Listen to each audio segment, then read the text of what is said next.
Hi, so I had a nice interaction with exchange with Meg from Fred Hampton Leftists on her live stream this morning.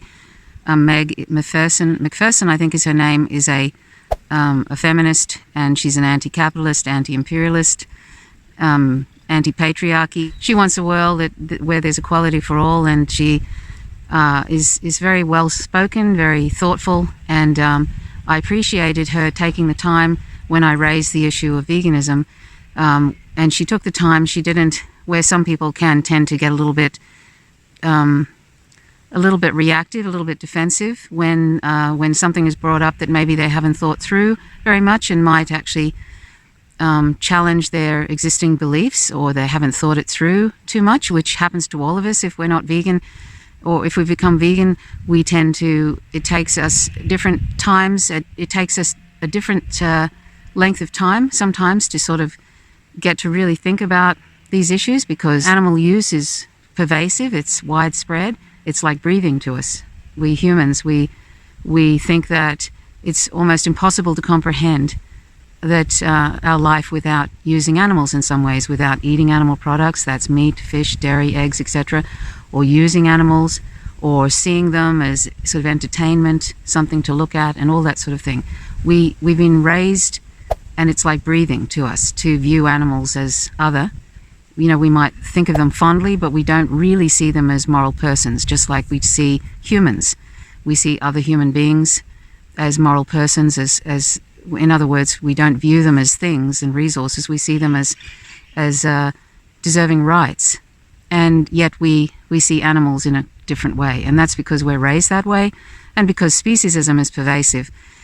And so it's very challenging sometimes, and kind of a bit of a shock when someone brings up the issue of maybe we need to, if we talk about dismantling patriarchy, dismantling capitalism, dismantling white supremacy, dismantling imperialism, those kinds of things, dismantling the war machine, etc., then, and if someone, like I brought up in this live stream today, I said it would be great if the left could also include dismantling speciesism as an important thing to do. You see it as equally as important as these other systems, and also these other otherizations, basically, because along with all those systems, there's racism, sexism, heterosexism, ableism, classism, and so forth. They're all based on irrelevant criterions. They're all discrimination and otherization of a group. On the left, on the real left, we think that is important, to not discriminate on others based on irrelevant criterions of race, different abilities, if they're not, in the heteronormative dominant paradigm, all that kind of thing. If we reject all those forms of discrimination, then there is one particular bastion that the real left, has not thought to really take on properly, and that is our otherization of non-human animals. And the way we do that is to see them and use them, see them as other. Even though we might delight in seeing them, we still see them as other. We don't give them the right not to be used as property. We do not give them the right not to be used as things.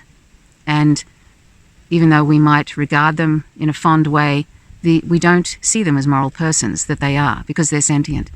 Veganism is not a fringe philosophy. It is a moral baseline that is consistent with beliefs that most of us already hold. Veganism is a simple matter of refraining from participating in unnecessary and harmful use of sentient beings, as most people are naturally opposed to unnecessary violence. Becoming and staying vegan is not a matter of changing any of our basic moral beliefs. It simply requires us to be willing to change the habits we have developed that prevent us from living according to our principles. Every one of us has been conditioned by the propaganda of a highly speciesist society, a worldwide culture that is extremely prejudiced against the interests of those animals who did not have the good fortune to be born onto this planet in human form. And that is from The Importance of Being Vegan on gentleworld.org. So it's a really challenging thing for any of us, particularly on the left, who have a strong sense of justice and also, non-violence, to then sort of think, when someone raises the issue of veganism, to then think, oh, and then suddenly you're confronted with something that you may not have really considered at all, that you haven't included non-human animals who are sentient in your moral consideration. And, and of course, if you haven't had somebody bring it up, or you haven't really accidentally read about it, as I did about 16 years ago, it's just not in your moral concern, in the way that human rights are. And they're intertwined, human rights and non-human animal rights, because we're all animals, they're fellow sentient beings, and they actually the majority on the planet. This planet isn't ours and they happen to accidentally be here. They are here just like we are, living their life, trying to live their life, despite the fact that humans are, behaving in a supremacist way and are basically pushing them further and further out into areas where they cannot survive. That's why the sixth mass extinction is happening, and I'll get to that in a moment, how that relates to us and our non-veganism. But also, we're domesticating animals. We're breeding them into existence by the billions. So if we're feminists and we are against, taking away the sovereignty of women's bodies, and basically, if we're for women having control over their own bodies and reproductive rights of women and all of that, then we should be also we also should be against taking away the rights of non-human animals and also their reproductive sovereignty, their own control over their own body. For example, the dairy industry, and that's where I'm referring to when 16 years ago when I read about the dairy industry online, and I thank whoever that person was who put that up, and I read about it and I thought, oh my goodness, if this is considered okay, what is the normal runnings of the dairy industry and the egg industry, but the dairy industry was the first one I saw about. I was horrified and I thought, well, I bet you this is probably not just happening in the dairy industry. And then I read about all these other industries and I realized it was like, I don't know why I didn't see it before, because it's just that, like I say, we're indoctrinated to believe that animals are here for us to use, that some are here for us to use and eat, and wear, and others are, companions in quotes, and then there are others that we look at, and there are others that we kind of, sort of see as entertainment, all that kind of stuff. So, I was sort of in that state of this deeply speciesist state. And then suddenly I read about this and I think, wow, because I thought I cared about animals, right? I would intervene if somebody was harming any animal. In front of me, I would intervene in that. And yet I was paying somebody else to harm these animals and torture them and kill them by literally the billions. And in fact, there's 1 to 3 trillion land and aquatic animals tortured and killed every year for us. So I was paying somebody else, like a hired assassin, to do this for me. But I, at that time, would have intervened if somebody was harming one of those animals and it was in front of me. But behind closed doors, I was paying somebody to do that for me. And I want to get to what Meg said when I first said, let's think about dismantling speciesism. She said something to the effect of, I'll play the little clip, but I don't have it in front of me right now, but it was something to the effect of, see, we also include dismantling speciesism, Meg, by ending our use of animals, period. I would love to get to that point. I mean, obviously, I'm not a vegetarian. I'm not a vegan. I do eat meat. I will cop to that. I do eat meat. I like chicken, but I do think that there's a sustainable way that we can still eat meat. But that's definitely a conversation that we can have. But I do argue that there is a way that we can't. That's complicated. It's complicated.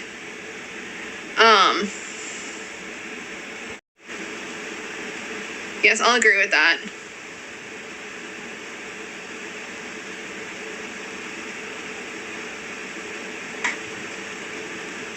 Animals are our fellow beings. There are many conversations. And I agree with that. I do.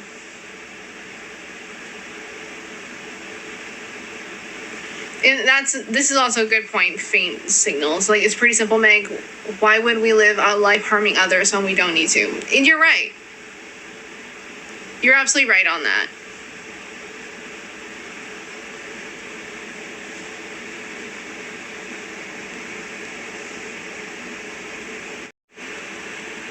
And if you eat meat, make it make it humane. Oh god. For a second, I thought you said make it human, which mean eat the rich.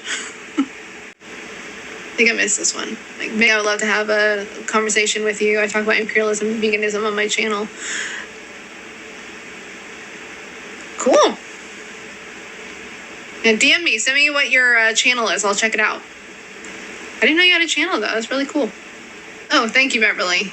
It's her channel. Oh, her channel is her handle. Okay. I will check that out. You know, I think there's a way that we can sustainably, she used that word sustainably, sort of have animal agriculture or something. And then you could see she was thinking about it as she was saying it. And then she stopped. And then she, I think basically she was sort of moving towards this humane idea, this myth of humane animal use. But she didn't really go that far. And then she sort of stopped. She sort of said, I eat meat, I eat chicken, of course, animal products, all animal products. That's what veganism rejects, eating, wearing and using animals, beef, dairy, eggs, fish, etc.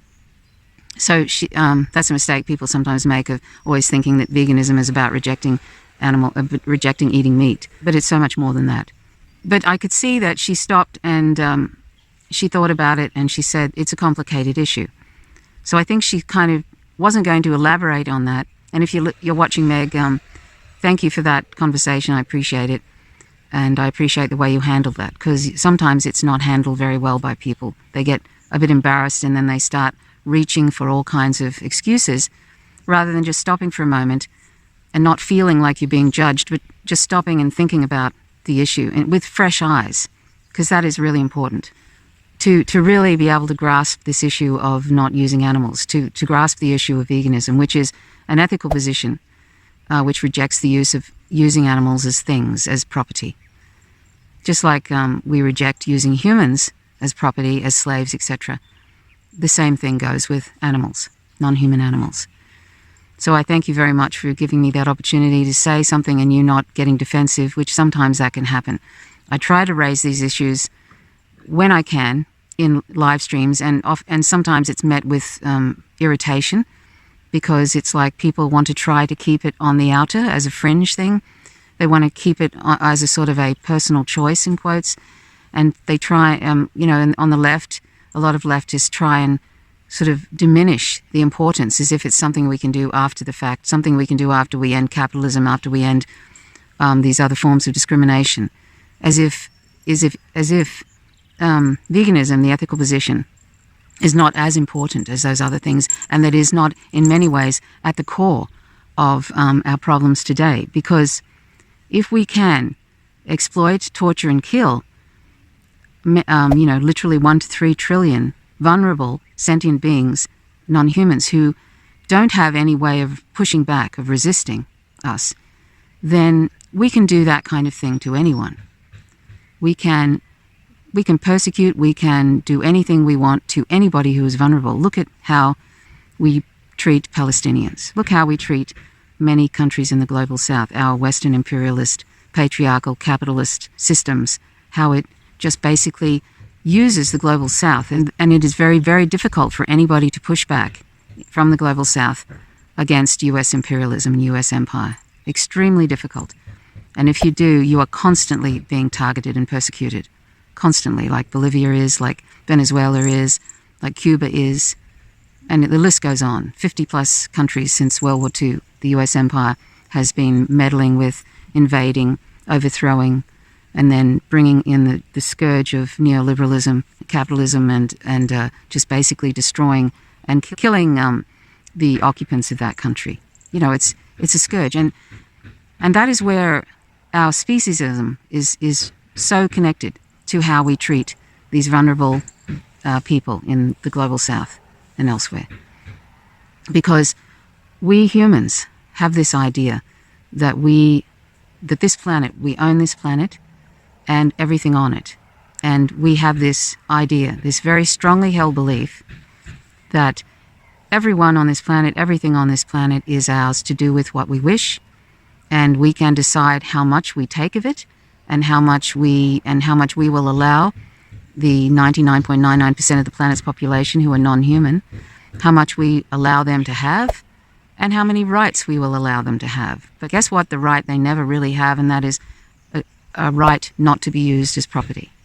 No matter how much we think we're conserving animals and protecting animals, if we're basically, if we're not vegan, we are viewing all animals as resources, and we are morally compartmentalizing some animals, and like dogs, cats, etc., as family members, and other animals as animals that we eat and wear and use, even though they all have sentience and they all love life, just like the non-human animals whom we live with, that we fetishize.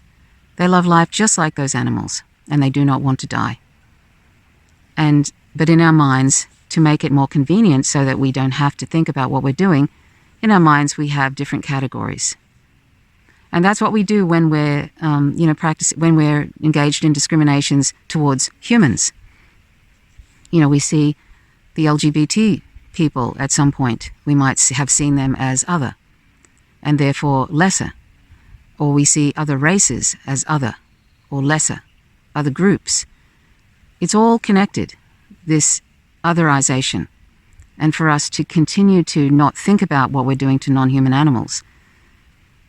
I mean, literally, we kill more non-human animals in 4 days than all the humans that have been killed in genocides and plagues and murders and wars.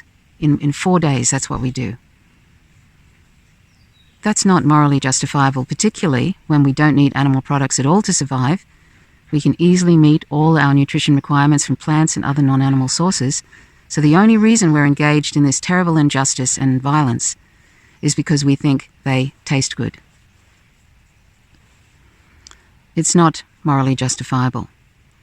And if we just sat for a moment and thought about that, would we do this same kind of thing to the cat whom we live with, or the dog whom we live with, or maybe the horse we grew up with, and all of that sort of thing? If we can't imagine doing the kinds of things that I'm going to point out now in an essay by Unpopular Vegan Essays, it's about what is wrong with vegetarianism. And this is the good kind of exploitation of dairy cows and calves, and the good kind of exploitation for free-range eggs and the like.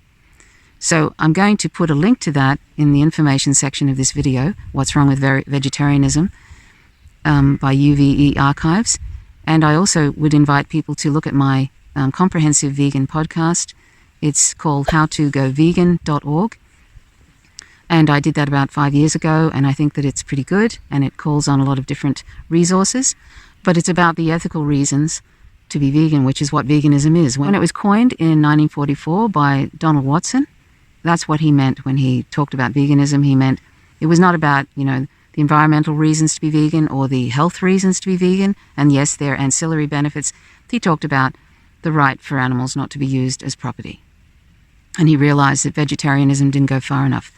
So I invite you to please check out that spiel about what's wrong with vegetarianism, which describes what happens with organic dairy and free-range eggs. And then you get a very clear idea that there is no such thing as non-abusive use of animals. And I would argue that even if there was, it would still be wrong. It wouldn't matter if we stroked their heads gently in their beds and then cut their throats while singing to them, or if we all gave them individual beds and they had, some kind of nice life. Eventually you kill them because they're not productive enough to keep things going. And factory farming, which is industrialized farming, which all these different, like free range and all of that is industrialized now. They're just scams to sell expensive animal products. There will never be anything other than industrialized farming because it is trying to keep up with demand for animal products. So that is never going to end, no matter what all these animal groups talk about, focusing on and obsessing about factory farming and ending that. That is ridiculous. It's only going to end when we become vegan, when we all become vegan, because we create demand for those animal products. And they are trying to keep up with demand, and therefore they try and cram as many animals into these various industrialized settings and pretending that somehow it is humane, when it is a horror story for all those animals. It is appalling. So if we even gave things just a fraction of a moment, if we really thought about it, just gave it, sort of 10 minutes and did some research and read some information that isn't from welfare promoting groups that are really promoting speciesism. If we read some things like from the book, say, Mind If I Order the Cheeseburger, and Other Questions People Ask Vegans by Sherry F. Cobb, or just look on my howtogovegan.org and you'll get a lot of great, clear, morally consistent information about what veganism is and why we need to go vegan. So Meg, when she said later on, when she said, it's complicated, and I wrote another little line, a little sentence in the chat saying, it's really simple, Meg. Why would we harm others when we don't need to? And that's true. I mean, if we could live a life where we weren't harming others, why wouldn't we? And we can walk and chew gum at the same time. We can be anti-capitalist, we can be anti-imperialist, we can be against patriarchy, we can be for all those different things. We can be against racism, sexism, heterosexism, and so forth. And we can be against speciesism. We can be against the human supremacist position of using animals because we can. We can be against all of that at the same time. And it's all so closely connected. Like I say, if we can exploit the largest group on the planet, the most invisible group on the planet, if we can exploit them and torture and kill them, for very trivial reasons too, then we can do that to anybody. And we do. If our human species has been able to exploit and torture and kill these wonderful sentient beings all throughout our existence, then we can do that to anybody, and we do. And, there are a whole bunch of excuses that people come up with, and I'm not going to go through them here, but there are lots of excuses people like to make, raising things like indigenous tribes and Inuits, and there's all kinds of things. And a lot of them are incredibly unresearched, but in the end, we can do something right now. And I want to bring to your attention this largest study to date, which I usually mention on all my different vegan videos in particular. 119 countries, 40,000 farms from farm to fork, the largest study to date by Dr. Joseph Poore in the UK. And the conclusion to that largest study to date, which a lot of people don't mention, sadly, is that a vegan diet, a diet free of dairy, eggs, fish, meat, etc., is the single biggest action one can take to address not only the climate crisis, but land use, eutrophication, acidification. It can address the absolute scourge that we're doing to the oceans, and watch Seaspiracy, and also watch Cowspiracy, and watch What the Health. All really good documentaries. I'll leave links in the information section. If you can stomach it, watch Earthlings, even though they don't have a vegan message in there, but some people go vegan after they watch it. Earthlings. I think, but check out my podcast. But you can see just by that largest study to date, and the fact that we're clearing the Amazon rainforest at 5.2 acres every minute for animal agriculture and soy to feed animals in animal feedlots all over the world.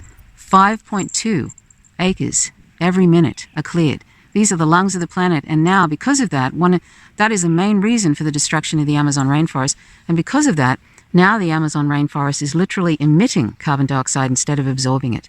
And that is in great part because of animal agriculture. And why does that exist? Because we're not vegan. We can keep pretending that veganism is on the fringe, that it's not important, that it's something we can do after we address all these other issues. But we do that at our own peril, because animal agriculture is eventually going to bring us to the end, and is part of the major driver of the sixth mass extinction, which we are on the front lines of. So we can claim to be for nonviolence and justice, and we can keep pretending like veganism is something that isn't important. And we can keep not thinking about it or suffering cognitive dissonance, or we can get defensive when it's brought up, and even push people out of spaces because it's inconvenient. We can keep doing that, but it's not a fringe philosophy anymore. It isn't. Even businesses realize that. Even capitalism can see there's a niche that can be exploited. So it's time now for us on the left, the real left, not these pretend left, Democratic Party worshipping, weaponizing of identity politics groups. We on the real left need to grasp this issue with both hands and become like a sort of a vanguard in this pushing of this very important issue and giving it the same sort of regard, the same sort of moral importance that we do all these other discriminations that we say we reject, and giving it the same sort of moral importance of all these systems that we say that we reject, because we are basically exploiting the reproductive systems of female non-human animals. We are literally artificially inseminating female animals and then taking their children and killing some and keeping others to enslave them. It is modern day slavery. After repeated cycles of forced impregnations, painful births, relentless milkings, and crushing bereavements, their spirit gives, their bodies wither, their milk dries up. At the age when in nature a female cow could barely enter adulthood, the life of the dairy cow is over. When her milk production declines, she and her other, quote, spent, end quote, herd mates are trucked off to slaughter. Some are pregnant, all still lactating. As they are shoved towards death, they drip milk onto the killing floor. All dairy operations, including organic, exist solely by doing to millions of defenseless females the worst thing anyone can do to a mother. Dairy consumers support this practice with their purchases. Milk comes from a grieving mother, leaflet by Peaceful Prairie Sanctuary. And that's what we need to understand. Please go vegan.